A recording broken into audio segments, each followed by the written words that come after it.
lors du dîner de départ à la retraite de ma grand-mère, mon carton de placement indiquait l'invité supplémentaire. Ma tante m'a fait un clin d'œil et a dit « Eh bien, tu n'as jamais vraiment fait partie de la famille. » Alors, je me suis levé, j'ai frappé ma fourchette contre mon verre et j'ai dit « Célébrons la dernière fois que je vais permettre à qui que ce soit de me manquer de respect. » Ils ont ri, jusqu'à ce que je sorte et les laisse derrière moi. D'accord, alors permettez-moi de commencer en disant que ma famille est compliquée. Pour le dire sans détour, ils n'ont jamais été exactement accueillants ou affectueux. Je suis Olivia, 29 ans, et je me suis toujours senti comme le mouton noir de ma famille. C'est peut-être parce que je n'ai pas exactement suivi le même chemin que les autres. Alors que tous ont opté pour des carrières dans la finance, la médecine ou le droit, j'ai suivi ma passion et je suis devenu photographe. Mais ce n'est même pas la raison principale pour laquelle ils m'ont traité comme une étrangère. Quoi qu'il en soit, permettez-moi de planter le décor pour cela. C'était le week-end dernier, et ma grand-mère, Eleanor, organisait un dîner de départ à la retraite pour célébrer ses années d'enseignement. Elle avait été enseignante au lycée local pendant des décennies, et maintenant, à l'âge de 80 ans, elle prenait enfin sa retraite. Nous étions tous censés nous réunir dans ce restaurant de luxe au centre-ville, un endroit un peu trop chic à mon goût, mais bon, c'était pour grand-mère, alors ça ne me dérangeait pas. Je me suis assuré de confirmer ma présence à l'avance et de leur faire savoir que je serais là. Maintenant, la dynamique familiale a toujours été tendue, mais ces dernières années, elle s'est encore aggravée. Vous voyez, j'ai une tante, la sœur de ma mère, Sarah, qui a toujours été un peu difficile. Elle est du genre à penser qu'elle sait tout, et si vous ne faites pas exactement ce qu'elle fait, eh bien, vous vous trompez tout simplement. Nous nous entendions bien quand j'étais plus jeune, mais les choses se sont envenimées au fil des ans, principalement parce que, à son avis, je n'avais pas assez de succès. Quand j'ai quitté mon travail en entreprise pour me consacrer à la photographie, elle a agi comme si j'avais jeté ma vie par la fenêtre. Elle ne s'est pas retenue de me faire savoir à quel point elle était déçue de moi, et c'est là que les fissures ont vraiment commencé à apparaître. Le dîner était organisé avec un plan de table formel, et bien sûr, c'était un peu gênant dès le début. On pouvait sentir que tout le monde était nerveux, ma mère, ma tante, mes cousins. Je suis arrivé un peu en retard à cause de la circulation, et j'ai immédiatement été frappé par les regards alors que je me dirigeais vers la table. C'est alors que j'ai remarqué le carton de placement. On m'avait attribué le siège étiqueté l'invité supplémentaire. J'étais paralysé. Bien sûr, je n'étais pas aussi étroitement lié à tout le monde que certains d'entre eux, mais ça ressemblait à une gifle. J'ai levé les yeux pour voir ma tante Sarah assise en face de moi, ses lèvres se courbant en un sourire suffisant alors qu'elle observait ma réaction. J'ai dû avaler mon irritation. J'ai pris mon siège, essayant de faire comme si ça ne me dérangeait pas, mais je pouvais sentir les yeux sur moi, le jugement dans l'air. La conversation autour de moi était confuse, parlant de travail, de vacances en famille, les choses habituelles, mais je pouvais sentir la tension monter. De temps en temps, je captais des bribes de commentaires passifs-agressifs dirigés vers moi, comme ma tante parlant de ce genre de boulot où vous ne recevez pas vraiment de chèque de paie à moins d'avoir de la chance, ou mon cousin Luc essayant de faire rire tout le monde en mentionnant comment le petit truc d'art d'Olivia n'était probablement qu'une phase. J'ai essayé de rester calme. Je n'allais pas les laisser m'atteindre, pas cette fois. Ce n'est qu'au dessert que les choses ont vraiment mal tourné. C'est à ce moment-là que ma tante s'est appuyée sur sa chaise, m'a fait un clin d'œil et a dit assez fort pour que tout le monde l'entende, « Eh bien, tu n'as jamais vraiment fait partie de la famille, n'est-ce pas, Olivia ?» J'ai senti mon visage devenir rouge, et pendant une seconde, je n'ai pas pu parler. C'était comme si mon cerveau essayait de traiter ce qu'elle venait de dire. Ma grand-mère, qui était restée majoritairement silencieuse jusqu'à présent, n'a même pas scié. Ma mère a simplement bu son vin, faisant semblant de n'avoir rien entendu, et mes cousins, ils avaient l'air mal à l'aise, mais personne n'a dit un mot. C'était tout. Je me suis levé, et pendant un instant, toute la pièce est restée silencieuse. Tout ce que je pouvais entendre, c'était le son de ma fourchette frappant doucement mon verre. J'ai pris une profonde inspiration, m'assurant que tous les yeux étaient rivés sur moi, puis je l'ai dit, célébrons la dernière fois que je vais permettre à quiconque de me manquer de respect. La pièce est tombée dans un silence complet. Les visages de tout le monde sont passés de la surprise à la confusion. Je n'étais pas sûr de ce que j'attendais, mais ce n'était pas le rire qui a suivi. Ma tante Sarah, celle qui avait commencé ça, a gloussé comme si elle pensait que je plaisantais, mais ce n'était pas une blague, pas du tout. Je pouvais sentir mon cœur battre rapidement alors que je croisais le regard de ma tante. Vous tous, vous avez passé toute ma vie à me traiter comme si j'étais une étrangère, alors si vous voulez continuer à jouer à vos petits jeux, c'est bien, mais pas aujourd'hui. Et sur ce, j'ai attrapé mon sac, je me suis retourné et j'ai quitté le restaurant en trombe. Quand j'ai ouvert la porte, j'ai entendu quelques voix étouffées derrière moi. Je n'ai pas regardé en arrière. Je n'en avais pas besoin. Quand je suis sorti dans l'air frais de la nuit, je pouvais sentir mon pouls battre fortement dans mes oreilles. Je suis resté là un moment, appuyé contre le mur de briques du restaurant, essayant de me stabiliser. Je l'avais fait. J'avais enfin affronté. Mais mon esprit tournait en rond. Je ressentais un mélange d'euphorie et d'un étrange vide, comme si j'attendais que quelque chose me frappe. C'était le genre de montée d'adrénaline que l'on ressent quand on a fait quelque chose d'irréversible, quelque chose que l'on ne peut pas défaire. J'essayais de reprendre mon souffle quand j'ai entendu des pas derrière moi. Au début, j'ai pensé que c'était peut-être l'un de mes cousins, peut-être quelqu'un qui venait s'excuser ou demander si j'allais bien. Je me suis retourné, m'attendant à voir quelqu'un avec un air coupable, peut-être même essayant de me convaincre de rentrer à l'intérieur. Au lieu de cela, c'était ma mère. Elle ne courait pas après moi, elle marchait lentement, ses talons résonnant contre le pavé à chaque pas. Je n'étais pas sûr de ce que j'attendais d'elle. Elle était toujours la neutre, elle ne prenait jamais parti, mais elle n'intervenait pas non plus quand les choses tournaient mal. Elle était simplement là. J'avais toujours senti que ma mère m'aimait, mais son amour était silencieux et distant, le genre d'amour qui ne pouvait pas me protéger des commentaires cruels de ma tante ou du comportement moqueur de mon cousin. Alors, la voir marcher vers moi maintenant me paraissait étrange. Je me suis préparé, ne sachant pas quoi ressentir. « Olivia, dit-elle, sa voix douce mais ferme. Qu'est-ce que tu fais ?» J'ai croisé les bras sur ma poitrine, serrant la mâchoire en la regardant. « Qu'est-ce que je fais ? Sérieusement ? Tu me demandes ça ? » Elle soupira, ses yeux se dirigeant vers le sol avant de croiser à nouveau les miens. « Ce n'est pas ton genre. Tu as toujours gardé la tête baissée et évité la confrontation. » « Oui, eh bien, j'en ai marre de ça, lui ai-je répondu, essayant de contrôler la colère qui remontait en moi. J'en ai marre qu'on me traite comme l'étrangère, celle qui n'a pas sa place. Combien de temps pensais-tu que j'allais me laisser piétiner ? J'en ai fini d'être cet invité supplémentaire, maman. J'en ai fini. Son expression s'est adoucie un instant, mais je pouvais voir l'inquiétude dans ses yeux. Je sais que c'est difficile, mais tu dois comprendre, c'est la famille. Ils ne le disent pas avec de mauvaises intentions. J'ai ricané, secouant la tête. Non, ils le pensent à chaque fois. J'ai passé toute ma vie à avoir l'impression de ne pas appartenir ici, et tu restes juste là à les laisser faire. Tu entends ce qu'ils disent de moi. Elle hésita, détournant le regard pendant une seconde. Quand elle reprit la parole, sa voix était plus basse, presque suppliante. Ce n'est pas facile, Olivia. Tu sais comment est Sarah, elle a toujours été comme ça. Et tes cousins, ils ne comprennent pas ce que tu fais. Ils essaient simplement. Ils essaient simplement de s'intégrer avec elle. Oui, et je suis la cible des blagues, n'est-ce pas, ai-je répliqué, les mots s'échappant avant que je puisse les arrêter. Je ne reçois même pas d'excuses. Personne ne va s'arrêter pour penser à ce que je ressens. Tu ne comprends pas, maman. Tu n'as jamais compris. Je ne voulais pas le dire, mais c'est sorti quand même, les mots que je retenais depuis si longtemps. Tu les choisis toujours eux avant moi, toujours. Elle frissonna à ces mots, et pendant une fraction de seconde, j'ai vu quelque chose dans ses yeux, peut-être de la culpabilité, peut-être du regret, mais avant qu'elle puisse dire quoi que ce soit d'autre, je me suis retourné et j'ai commencé à m'éloigner. Je ne voulais pas l'écouter, pas à ce moment-là, pas elle. Je ne voulais pas entendre plus d'excuses.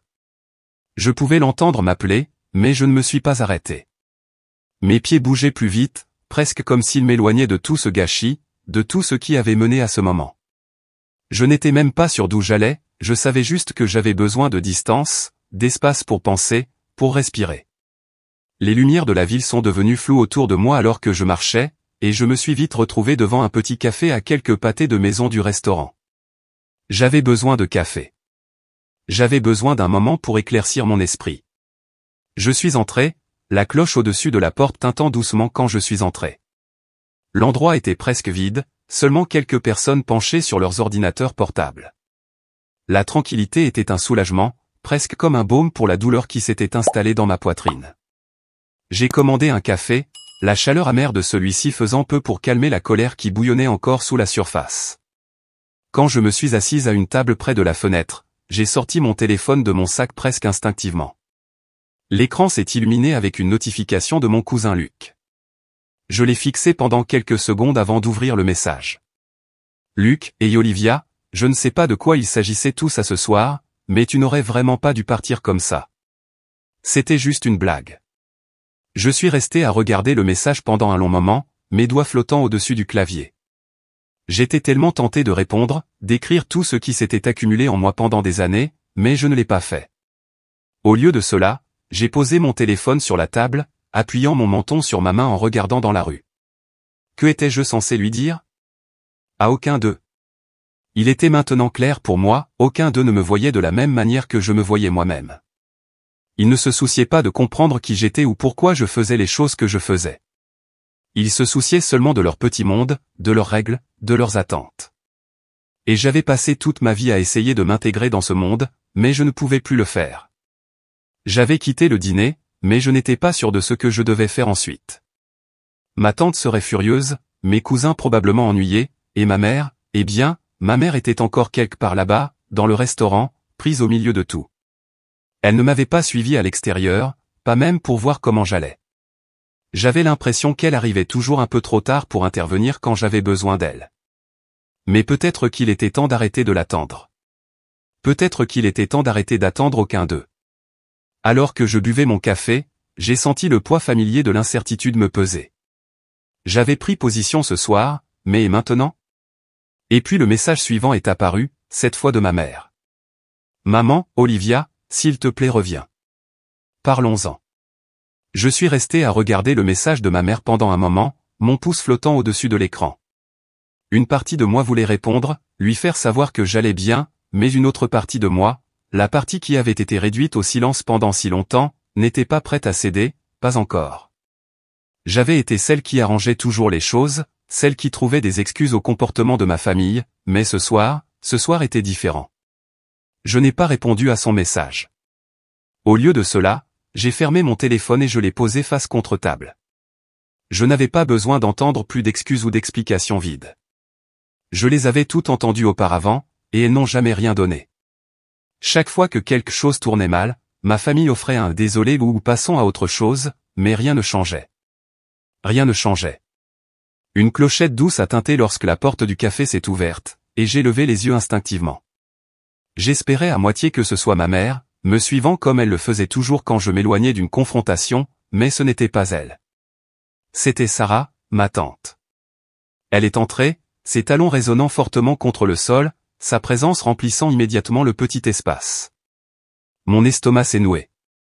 J'aurais dû m'attendre à ce qu'elle vienne après moi. Elle ne laissait jamais rien passer. Elle m'a vu immédiatement et s'est approchée, sa posture droite et sûre, le genre d'assurance qui ne vient que d'années passées à penser que l'on a toujours raison. Elle a tiré une chaise et s'est assise sans attendre que je la reconnaisse. Olivia, commença-t-elle, sa voix un peu trop douce. Je crois que nous devons parler.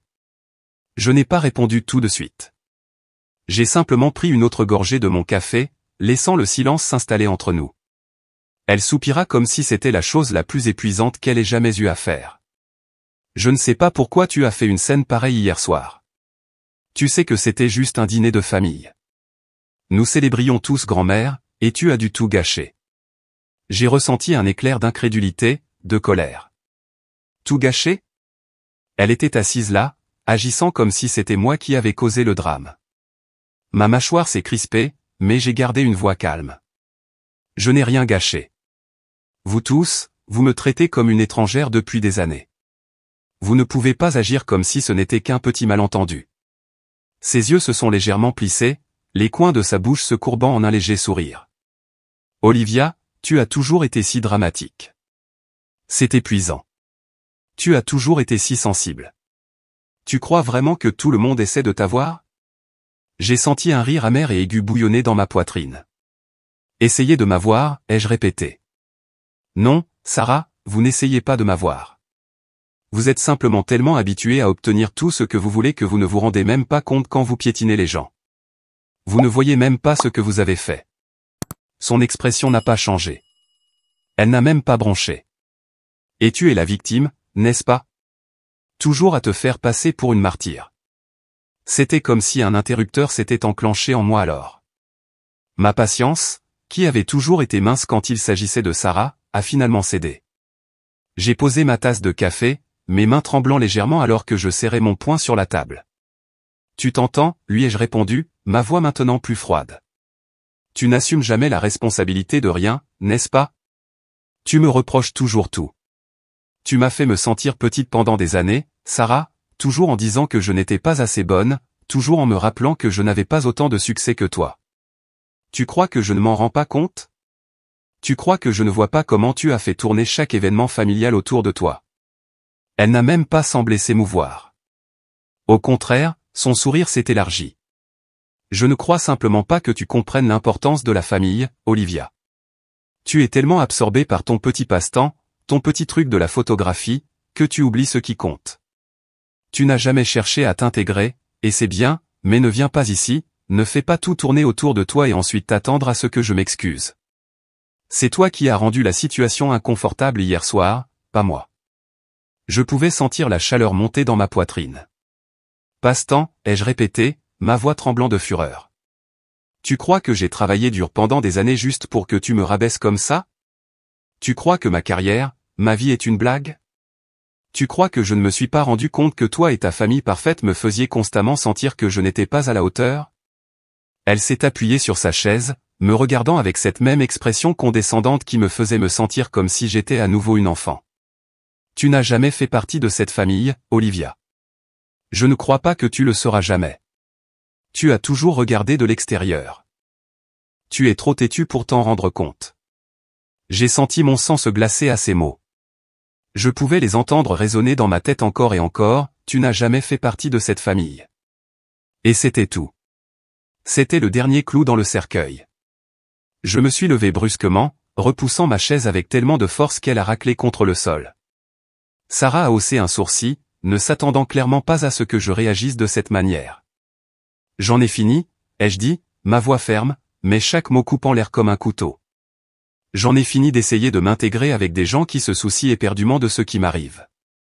J'en ai fini de trouver des excuses pour toi et pour tous les autres. Tu as clairement indiqué ce que tu ressentais à mon sujet, et tu n'auras pas une autre occasion de me traiter comme ça à nouveau. Ses yeux se sont plissés, et pour la première fois, il y a eu un éclair de quelque chose qui ressemblait à de l'incertitude dans son regard, mais elle l'a rapidement masqué avec sa moue habituelle. Vas-y, fuis, Olivia. C'est ce que tu fais le mieux. Tu ne changeras jamais. Je n'ai pas répondu. Je n'en avais pas besoin.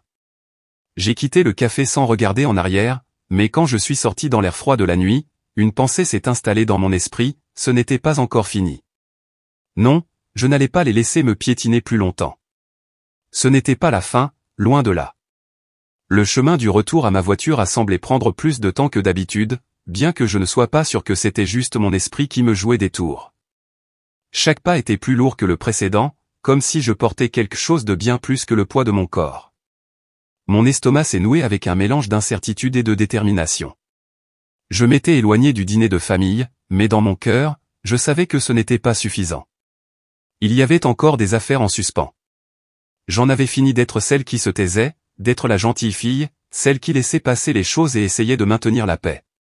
Mais maintenant j'avais une idée différente. Je suis arrivé à ma voiture, mes doigts se crispant autour du métal froid de la poignée de la porte. Le moteur a rugi à la vie, et j'ai conduit sans but pendant un moment, les rues devenant floues pendant que j'essayais de mettre de l'ordre dans ma tête, tout ce qui avait mené à ce moment. Les mots de ma tante Sarah résonnaient encore et encore, tu n'as jamais fait partie de cette famille.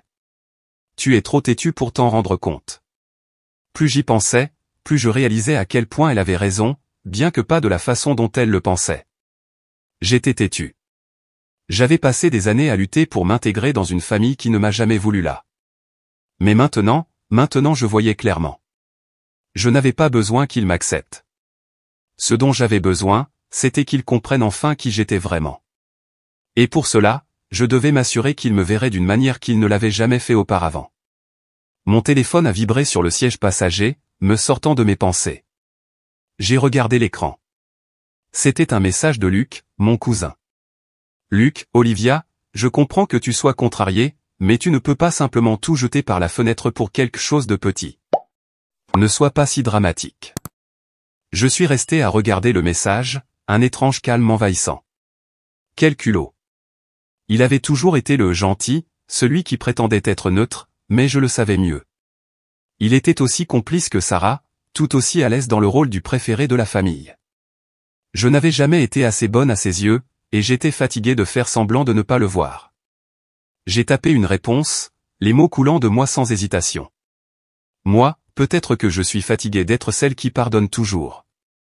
Peut-être que je suis fatigué d'être traité comme si je n'avais pas d'importance. Tu as raison sur une chose, Luc, j'en ai fini, mais pas de la façon dont tu le penses. J'avais péché, et pendant un moment, j'ai presque eu pitié de lui, presque, mais la vérité était que je n'allais laisser aucun d'eux s'en tirer, plus jamais. J'ai garé ma voiture dans un endroit calme près d'un parc et je me suis assise là un moment, pensant à ce que je devais faire. J'avais une carte à jouer, une chose qui pourrait enfin leur faire réaliser ce qu'ils avaient tenu pour acquis. Il ne s'agissait pas de vengeance de la façon dont ils pourraient le penser. Non, c'était quelque chose de bien plus subtil, de bien plus satisfaisant. Il s'agissait de les obliger à faire face à la réalité de ce qu'ils avaient perdu. J'ai sorti mon téléphone à nouveau et j'ai commencé à écrire, pas à quelqu'un en particulier, mais à tous. Moi, j'espère que vous apprécierez tous votre petit dîner de famille sans moi. Je suis sûr que grand-mère a apprécié toute l'attention comme d'habitude. Mais voici ce qu'il en est, ça a mis du temps à venir, mais j'ai décidé qu'il était temps de faire mon propre chemin. Vous n'aurez plus à vous inquiéter pour moi. Je suis resté assise là à regarder le message pendant un moment, sentant le poids de ce que j'étais sur le point de faire. Envoyer cela ne s'agissait pas seulement de m'éloigner, il s'agissait de tracer une ligne dans le sable. Il s'agissait de leur montrer qu'ils ne pouvaient pas continuer à me pousser. J'ai hésité un instant, puis j'ai appuyé sur envoyer. Mon cœur a fait un bond. Les minutes suivantes ont semblé une éternité. J'ai observé la bulle de notification sur mon téléphone, espérant voir une réponse immédiate, mais rien n'est arrivé. Personne ne m'a renvoyé de message, ni Luc, ni Sarah, ni personne. Je ne savais pas si cela signifiait qu'ils étaient abasourdis ou s'ils ne se souciaient tout simplement pas assez pour répondre. Quoi qu'il en soit, je n'allais pas attendre pour le savoir. J'ai remis mon téléphone sur le siège passager et j'ai pris une profonde inspiration, essayant de me stabiliser. Les roues dans mon esprit tournaient déjà. Je savais ce qu'il fallait faire. Il était temps de reprendre le contrôle, il était temps de m'assurer qu'ils savaient que je n'étais pas juste une invitée supplémentaire à leur table. Je n'étais pas juste une idée de dernière minute dans leur vie. Le plan avait déjà commencé à se former dans mon esprit. J'avais tranquillement construit ma vie en dehors d'eux, loin du jugement constant et des commentaires passifs-agressifs. J'avais construit une entreprise, quelque chose de réel, quelque chose qui était tout à moi. Mais ils n'avaient aucune idée de la distance que j'avais parcourue, du succès que j'avais obtenu. Je pouvais déjà imaginer l'expression sur leur visage quand ils réaliseraient la vérité, que la personne qu'ils avaient rejetée, celle qu'ils avaient mise de côté, était celle qui les avait tous surpassés. C'était une combustion lente, mais elle en valait la peine, chaque instant de celle-ci. Mais je devais d'abord m'assurer d'avoir une dernière chose pour attacher tout ensemble, un petit cadeau, quelque chose qui les laisserait sans voix, quelque chose dont ils se souviendraient bien après mon départ. J'ai repris mon téléphone et j'ai sorti mon compte professionnel, en faisant défiler les mises à jour récentes. Il était temps de finaliser les détails. J'avais une idée en tête, une dernière étape pour m'assurer qu'ils comprennent qui j'étais et pourquoi ils auraient dû me respecter. J'ai touché quelques boutons, confirmé la transaction et je me suis appuyé sur mon siège, laissant échapper une longue respiration. Les prochains jours allaient être intéressants. Le lendemain, je me suis réveillé avec une étrange sensation de calme. Tout était en marche et il n'y avait plus de retour en arrière. Mon téléphone vibrait constamment alors que les messages de ma famille inondaient l'écran, Luc, Sarah, même ma mère, ils avaient tous quelque chose à dire sur le message que j'ai envoyé, mais rien de tout cela ne m'affectait, plus maintenant. J'ai passé la matinée à lire leurs messages. Luc a essayé d'être la voix de la raison, me disant que j'exagérais et que je ne devrais pas brûler les ponts avec la famille. Sarah, bien sûr, avait son ton mou habituel, me disant que je regretterais cela et que je faisais une scène à nouveau, mais mon message préféré, celui qui a fait que tout valait la peine, est venu de ma mère. Maman, tu as fait une erreur. Nous sommes ta famille. Nous avons toujours été là pour toi. Tu ne peux pas simplement t'éloigner de tout. Je n'ai pas pu m'empêcher de rire amèrement en lisant ça. Ma mère avait toujours été celle qui me disait que je n'étais pas assez bonne, mais maintenant elle agissait comme si elle était la victime. Typique. Je ne me suis même pas donné la peine de répondre, j'avais des choses plus importantes sur lesquelles me concentrer. Plus tard, cet après-midi, j'ai reçu une notification que mon dernier investissement avait été réalisé, un mouvement sur lequel je travaillais depuis des mois. Je venais de signer un accord avec une entreprise qui aiderait à étendre mon entreprise à quelque chose de bien plus grand que ce que j'avais jamais imaginé. C'était le genre d'accord que ma famille se serait moqué pour impossible quand ils ont entendu parler de mon idée pour la première fois, mais maintenant ça se réalisait et ils le découvriraient tous de la manière la plus dramatique possible. Le soir suivant, je les ai tous invités à un dîner. Je savais que ça allait être inconfortable, et c'était exactement ce que je voulais. Je voulais qu'ils soient assis là à faire semblant que tout était normal alors qu'ils commençaient lentement à réaliser la vérité. L'email que je leur avais envoyé avant, après avoir quitté le café, contenait un détail crucial qu'ils n'avaient pas remarqué au début. La ligne d'objet était une notification d'une mise à jour de mon entreprise commerciale. Je me suis assuré d'ajouter que je célébrerais mon succès le plus récent lors du dîner, juste devant eux. Je me suis tenu au bout de la table où ils s'étaient tous réunis et j'ai pris nonchalamment ma boisson pendant qu'ils s'installaient. C'était une combustion lente, car au début, ils évitaient tous maladroitement le contact visuel avec moi. Finalement, après quelques minutes de tension, j'ai décidé qu'il était temps. J'ai levé mon verre. Merci d'être venus à tous. C'est agréable de vous avoir tous au même endroit, ai-je dit avec ma voix assez forte pour que toute la pièce puisse entendre. Leurs yeux se sont tournés vers moi et j'ai pu voir Sarah essayer de cacher son sourire. J'avais l'intention de partager quelque chose avec vous, ai-je continué, un calme que je ne savais pas capable de s'installer sur moi. Vous savez tous à quel point j'aime la photographie et le design et comment je me suis toujours senti un peu hors de ma place dans cette famille, mais il s'avère que j'ai fait un peu plus que ça ces derniers temps. Le silence s'est épaissi. J'ai pu voir que la réalisation a frappé Sarah en premier. Son sourire a vacillé juste pendant une seconde avant qu'elle ne se reprenne rapidement. « De quoi parles-tu, Olivia ?» a demandé sa voix excessivement douce. Je n'ai pas répondu tout de suite. Au lieu de cela, j'ai sorti mon téléphone, j'ai touché quelques fois et je leur ai envoyé un lien vers un article de nouvelles récent sur un partenariat important que je venais de finaliser. Le titre disait « L'entrepreneur prometteur assure un accord important dans l'expansion mondiale ». J'ai observé comment la table lisait l'article sur leur téléphone, un par un. Mon cœur a battu un peu plus vite en voyant l'étonnement sur leur visage.